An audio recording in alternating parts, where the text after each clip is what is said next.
asked me if I got a BBL. Did I?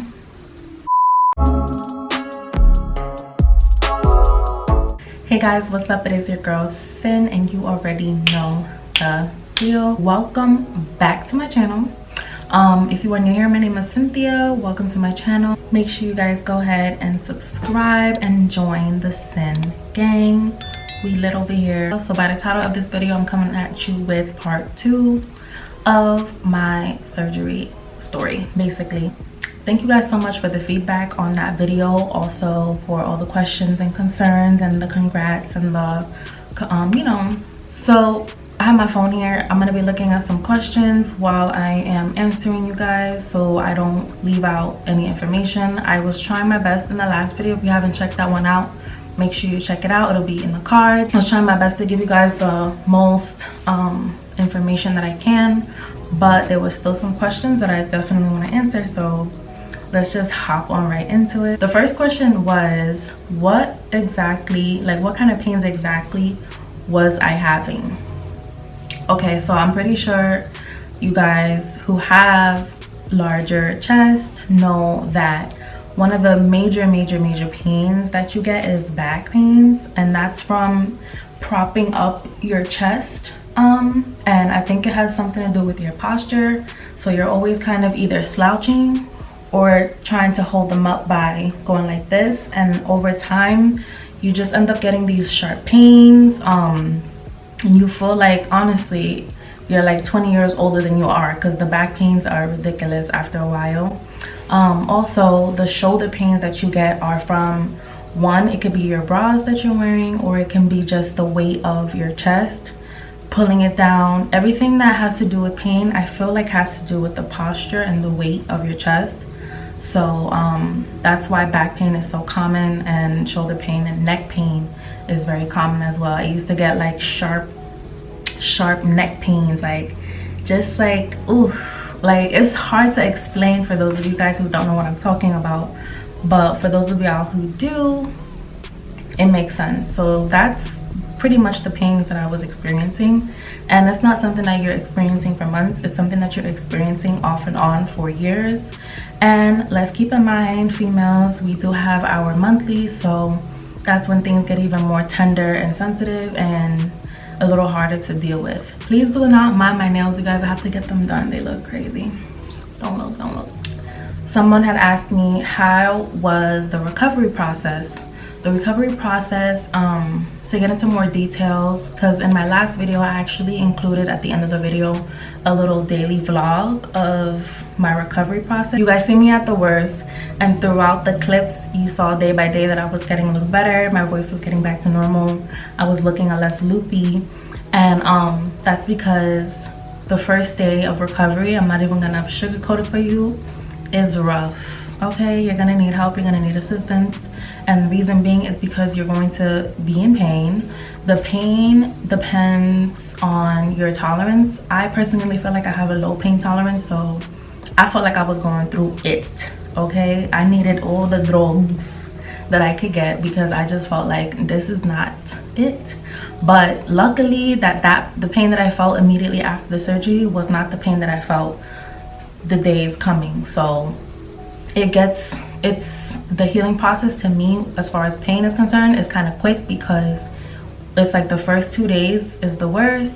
The third and fourth day is feeling a lot like way better. So yeah, after I came back from the hospital, like I already had said in my prior video, they had already given me a surgical bra to wear for the weeks to come, but I went ahead on Amazon and purchased my own surgical bra just because I wanted more support, and I obviously didn't want the bra that, you know, had a little stain from like the surgery and whatnot, and like, you know, all that. I did wash the bra, but for some reason the stain wasn't coming out, so I was like, no, like, it's a good thing I already knew from the jump that I was gonna get my own bra. So let's talk about the medication that they gave me. They gave me I forgot the actual name, but a perk, basically to kill the pain. It's a really high painkiller, and it's also a very addictive painkiller. They gave me that, and I was supposed to take it twice a day. After the third day, I believe I stopped taking it completely just because I didn't want to be dependent on it. So I went ahead and just stopped taking it completely, and then I was fine. A simple Tylenol and I was good to go. So like I mentioned in my last video, just to put more emphasis on it, I was also talking about my sleeping and waking up and things of the matter like that. So I mentioned that sleeping was one of the hardest parts for me because I am a side sleeper.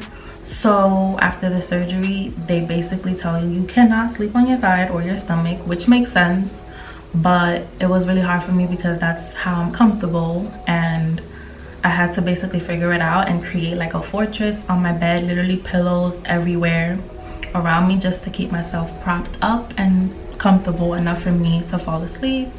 Also, I want to mention, now talking about the chest, the breasts themselves, after surgery they will be swollen and very tight. It's gonna look like you got your boobs done, like your boobs, like you got them bigger, but that's not the case at all. I'm not saying that they're gonna look bigger, it's just gonna look like, you know, they're high up and very tight and tense on top of your chest right here. So when I first had them done, I had like cleavage all the way up to my like clavicle. It was crazy.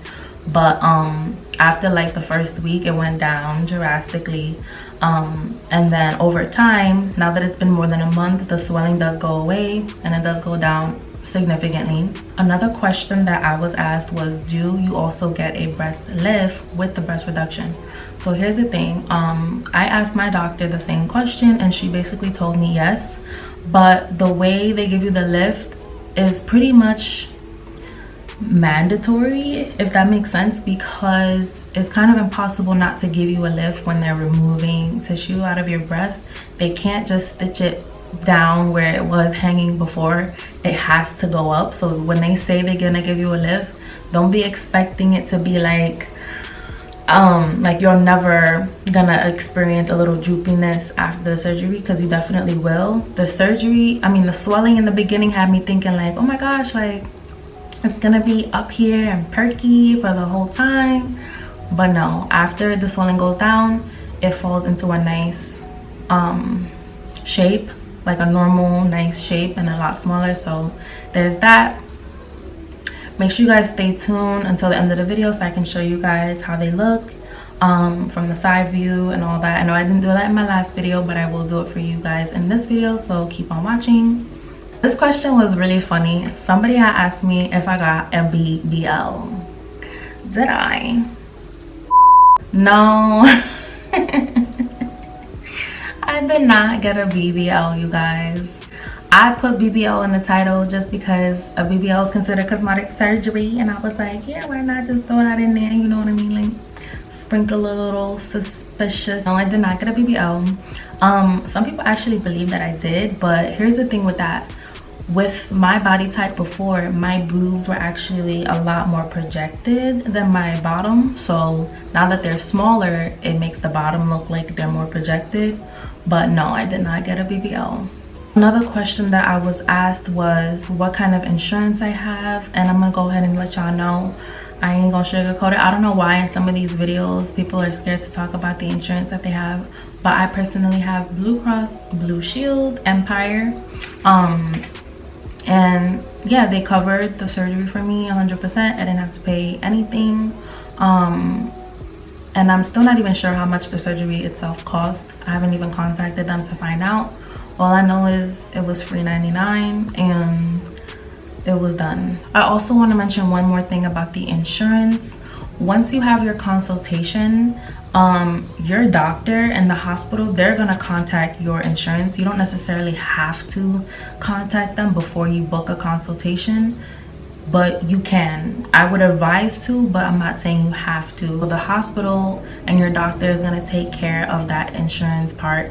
You don't necessarily have to tell them yourself. Your doctor will pretty much send the memo over to your insurance, and then they'll basically approve you or not approve you. Another question that someone had asked me was basically how was I able to find a doctor, and that is all up to you, to be honest with you. I was doing my research, like I said, for years. I also went on Google a lot just to make sure I knew all the information about the surgery itself. Then I started looking into surgeons, especially in the area that I was living in, just to see like who's certified, who's familiar, who has experience with this type of surgery. I came across like 2 or 3 doctors that I really wanted to check up on. The first 2 doctors that I actually checked up on or researched, they had really good reviews, but I believe one of them wasn't gonna take my insurance or something like that. Then I gravitated towards the third option because it was closer to my area, it was right by, it was convenient, and the doctor still had good reviews. And luckily enough for me, I actually have a friend who works there too, who kind of put me on to this doctor and gave me the tea on her as well. So I went for the consultation and I got really good vibes from her. She was very informative, like I said in my last video. Super sweet, super nice, and I'm like, wow, this is perfect. You're right near my crib. You accept my insurance. You're knowledgeable about the procedure that I want to have done. What I would advise everyone to do though is do your own research. Go on Google, see what kind of surgeons you have nearby or at your local hospital.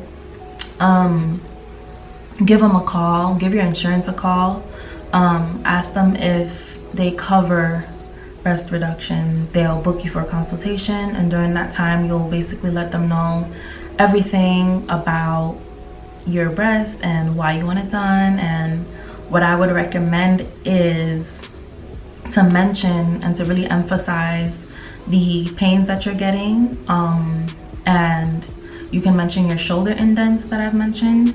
I would mention like a rash under your breast, things that basically stop you from doing easy everyday things such as like exercise, you know, just the normal, because what they're looking for is whether you want it done for a cosmetic reason or whether you want it done for actual medical reason.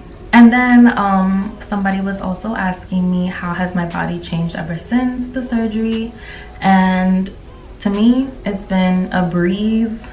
I followed everything to the T. After my surgery, I followed all the instructions, wearing my surgical bra 24/7. I do not take it off. If I do take it off, it's to shower, and then right after the shower I put it back on. I've been wearing my scar tape time and time again to reduce the scarring. The scarring has went down significantly. In the beginning it was like a little, oh my gosh, but then it also does depend on your skin type. The skin that I have, I'm grateful for, it was able to heal pretty well, and I'll show you guys the scarring as well at the end of this video. Also, I have no more back pains, no more neck pains. My shoulders are feeling light.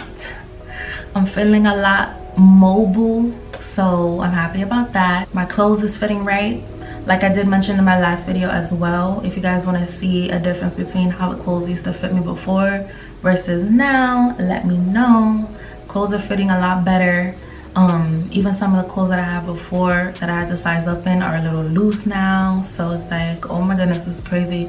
The change is night and day. H cup to, I believe, I want to say I'm a D double D now, which is a crazy amount in my opinion. I still feel like I have large breasts. I just feel like they're not overly large like they were before. So I feel like the size that I have now is the size that I was meant to have, and I'm overall happy that I got it done, and I feel like I would recommend it to any female out there who's struggling or who is planning on having the surgery. Honestly, another thing I also want to mention is that a lot of people were saying to wait until I have children to get the surgery done, but the way my logic was I already have large breasts. Having a baby is going to amplify and add more to it. So now I'm going to be carrying a 9-month baby belly on top of basically another 9-month baby belly. Like, I was like, no. And I'm not saying that I'm planning on having children anytime soon, but I don't want to deal with that. I don't want to deal with that when the time comes. So I'd rather have it done now. I don't see the reason to wait, in my opinion. And then if anything, after the baby, I felt like, okay, well, after the baby, if I want to reconstruct and do something else, I can. I'm not saying that I will, but I'm saying that the options are there. So, and it's also not necessarily true that you're no longer going to be able to breastfeed. I know a lot of people were saying that as well. My doctor told me that there's a chance. Of course, with surgeries, there's risk. So one of the other risks too was losing sensation in your nipple. She told me that, and I already knew that because I did my research, and those are some things that I took into consideration before getting the surgery done, knowing that there is a risk that those things may happen to me. I may not be able to get nipple sensation back, or I may not be able to breastfeed in the future. And those are the things that I would recommend that you also consider before you go in to get your surgery done. Or if those things really matter to you and they're really important, I would talk it over with a family member, somebody that you trust, and you know, get their opinion on it and sleep on it. Like I said, this process shouldn't be rushed. I wouldn't recommend you rushing to get it done. I would recommend you take your time to find a doctor, to think about it for yourself, and think about the future. And that is pretty much it. I am happy to answer your questions. If you guys have any more questions, you can comment underneath this video or DM me on my social media. My Instagram will be down below right here, and of course in the description below. Also, if I helped you guys, make sure you subscribe and like this video, and let me know if you're planning on having the surgery as well. I would love to know, and I would love to help and answer more questions. So that's pretty much it, you guys. I'll see you guys in the next video. Stay tuned for the clips rolling now. Before I roll the clips, I just want to let you guys know that a lot of these pictures actually I've never shown anyone. And also, if you've known me personally, I've always worn minimizer bras and been very conservative about them. I never wanted them to look big. So for some people, this change is not going to be as dramatic as it is for those who probably have known or seen me, you know, showing off a little bit, which I have done, but on special occasions. So yeah, I feel like these clips are definitely going to give you guys more of an insight on how big of a change this was for my body, and how big of a change it'll be if you also get the surgery done. It's a life-altering surgery, in my opinion. A lot of things are going to be different. It's going to take you some time to adjust, but overall, I feel like you'll definitely be satisfied with your results. So yeah, I hope these clips help you just to visualize. And let me know if you guys want me to post any more update videos on my scarring or anything else. And of course, like I said before, if you have any questions, let me know down in the comments. And yeah, now the clips will be rolling.